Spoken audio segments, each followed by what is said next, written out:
new job. What? Y'all, let me spill all this tea. Okay.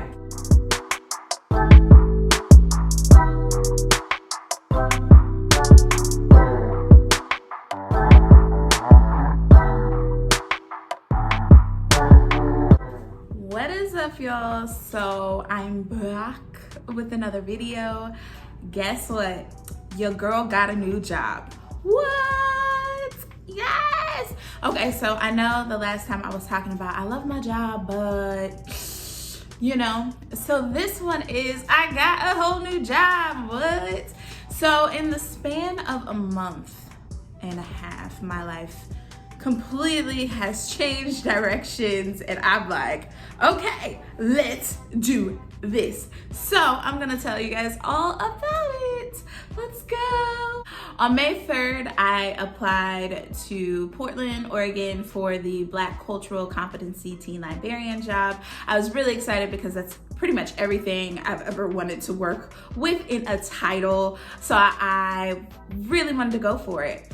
And I thought I was gonna let sleeping dogs lie, and then on May 18th, I decided I was gonna apply for Lawrence, Kansas's Teen Services Librarian position.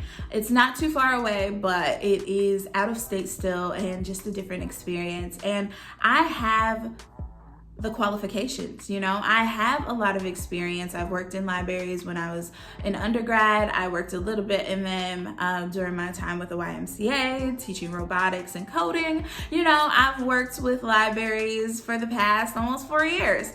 So I feel like I had a lot of experience under my belt, and I was like, yeah, I'm gonna apply for these jobs. I also applied to places like Baltimore, which that interview did not go well. I was sweating profusely. My mouth got stuck a little bit, but it was good. It wasn't great, you know? So I was like, if somebody was a little bit better, they probably got hired. Because I want to go back to Baltimore, that's originally where it started. Go back to Baltimore and live in the city I used to live in.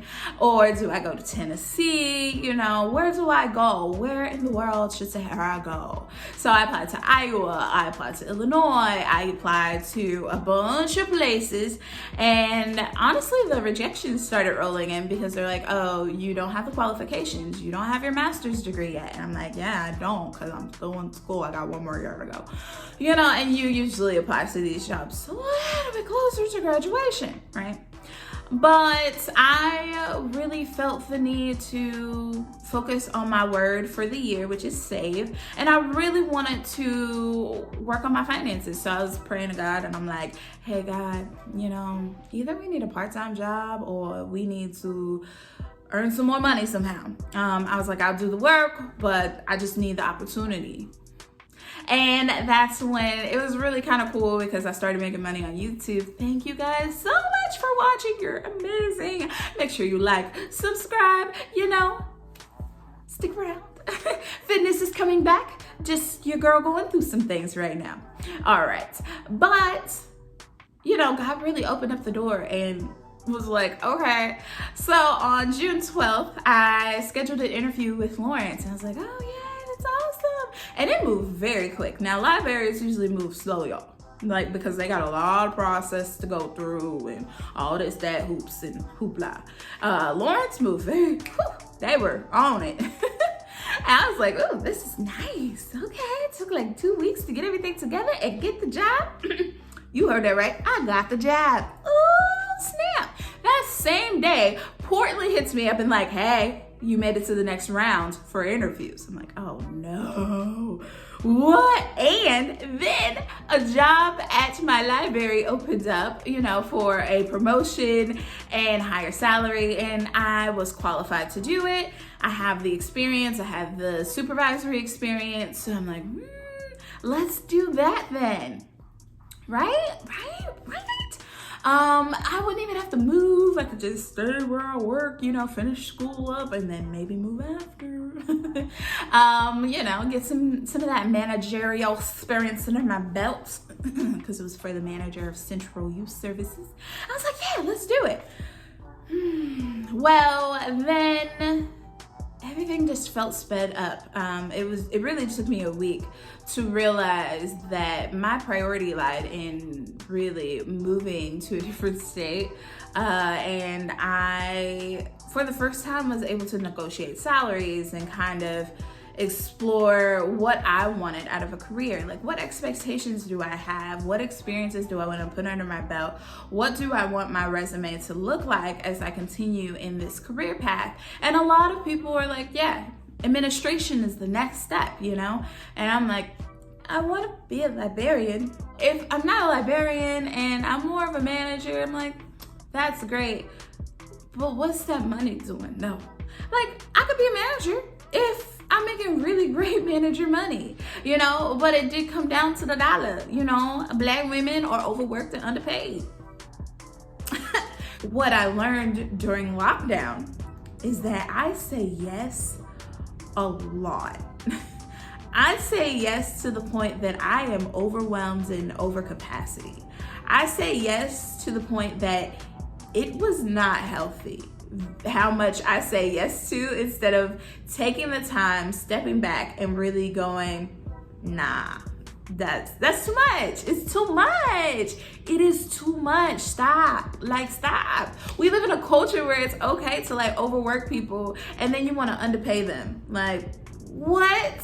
So I feel that lockdown really just opened my eyes and let me see how my creativity was maybe being stifled, how the things that I wanted to do was maybe being stifled a little bit more. Also, working in big corporations or big institutions or things like that means you have to go through this hierarchy thing. And it's great, it works when it works, but when it doesn't work, it doesn't work. And a lot of times it can be frustrating and sometimes confusing and also sometimes a little stupid. It's just a little dumb sometimes.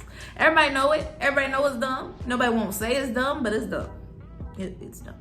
So I found myself in this position where instead of focusing on the kids, I was all of a sudden able to see all the stuff that was going on in the hierarchy, background, bureaucratic stuff. And I'm like,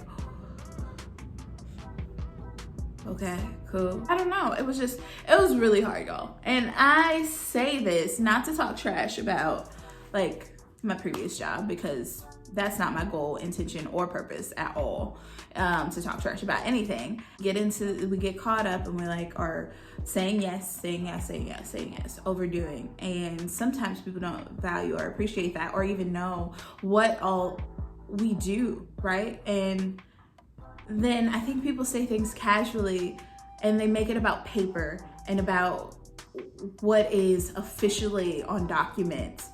And it takes away the person part. And I'm sitting here as a person talking to other people, and you're making me feel like you're trumping up everything I've ever done to a paper thing. And I've gone above and beyond that paper because that one bullet doesn't define nearly all the things that I do. And you're taking me away and you want me to do extra work, but you don't want to pay something that's comparable to other cities. And I didn't know how to say that. I also didn't have the words. So I'm gonna be completely honest. Like I felt like I was drowning, because how do you express those thoughts as clearly as I'm expressing to you guys? I didn't know. I hadn't gone to the conference yet. Let's be honest. The conference that I'm gonna talk about later. I hadn't gone to the conference yet. So I didn't know how to articulate exactly what I was feeling. I didn't have the professionalism, the words, and I really felt out of my depths. And that's also when I was like, maybe this isn't for me for real, because I am drowning already. And I don't know how to explain, like, people in this position before me have been overworked, and people in this position before me have been overwhelmed. And I was there to like support them, and you're taking me away and you're not putting any replacement there, and you want me to do extra things because I know what I was doing. Of course I want to go into management one day. That's not the thing. I think the thing for me is I was so passionate about what I was doing, and I couldn't compute quite how I could translate that into something I was doing more so because of financial reasons and less so because of, oh, I want to passionately do this. I really love my job. And I think people didn't know I was like mourning, right? My old job. I was happy. I just was underpaid. And I want to say this as kindly as possible because once again, it's not any bad blood. It's not anybody's fault. It's not like it's just a difference of where I'm at in my growing, and I'm learning and I'm trying to acquire these skills and I'm trying to figure out how to speak and how to do it. But it's hard. It's hard to navigate. It's hard to navigate the professional world and figure out how that fits into like everything else. And you're like, oh. And also just realizing that sometimes it doesn't all work out. So, you know where I'm going with this. It just didn't work out. The numbers just didn't add up. But I did get the manager job and I was like, oh, this is nice. You know, everybody was really supportive. I really do love my job and I've learned a lot there and I feel like I've been able to grow and experience all these new things. I decided to go to school because of my job. You know, I learned my passion and a career path that I actually want to follow through with. I want to follow my dreams right now. So, you know, what was the girl to do? Then Lawrence called me and was like, hey girl, you know, we wanted to offer you the job again. I was like, okay, tell me more. And they were like, basically, if it's money, we can fix that. If you want to be here, we want you here. And I'm like, oh my gosh, I did want to be there. I felt bad about it. Y'all saw in the last video, I was like, my heart, I didn't accept it. I had fallen in love with it even by not even being there, but just doing the research and seeing how the people were. And I'm like, oh, this would be a great place to be. So from that, I was like, I got to do some thinking. And then I had the interview with Portland and I'm like, okay, let's do the interview with Portland. Let's get this. And I was like, oh, I fall in love with it. I was like, oh, I love Portland so much. I want to move west. You know, Northwest, I'm here for it. I'm in love. My heart tie was kind of like to Lawrence. I'm like, oh my gosh, so many options. What is happening? I didn't get the job in Portland. That was sad. You know, maybe later. But I did get the job in Lawrence and they offered me above my asking, you know, and that really felt great. It felt like I was being valued. It felt like that was the place that I could go and do what I'm passionate about and what I wanted to do. And I didn't have to feel sad or any regret, remorse, or, you know, just like the sinking feeling in the pit of my stomach that I'm making a horrible decision and I'm gonna have to live with that for the rest of my life. I didn't want to do it in a way that left any burnt bridges or bad blood between anybody because that's not my intention or purpose. I love my job. Like, I will continuously say that I love my job, y'all. Don't get me wrong. I just know that I want to go somewhere else and I want to reach my goals. And to do that, that might mean leaving my job, which it does. It does mean I'm leaving. This is the first time I've ever been in this situation. I'm a first generation, you know, college graduate in my immediate family. I'm the first generation to go to graduate school. You know, we don't negotiate salaries over here. You know, we negotiate poverty and how many food stamps we can get and, you know, if we can pay our bills a little bit later because we short this month. That's where I come from. So, little girl from the hood, I never had to like negotiate before. She also ain't ever had to like explain herself or figure out like, okay, what we gonna do about these jobs and how do we not burn bridges but get what we want in the same place at the same time and not make people mad and make everybody feel okay because I care about people and I'm real concerned and I want to make sure everybody feel good. How do I do that? So I didn't know and I'm just like figuring it out as I go along.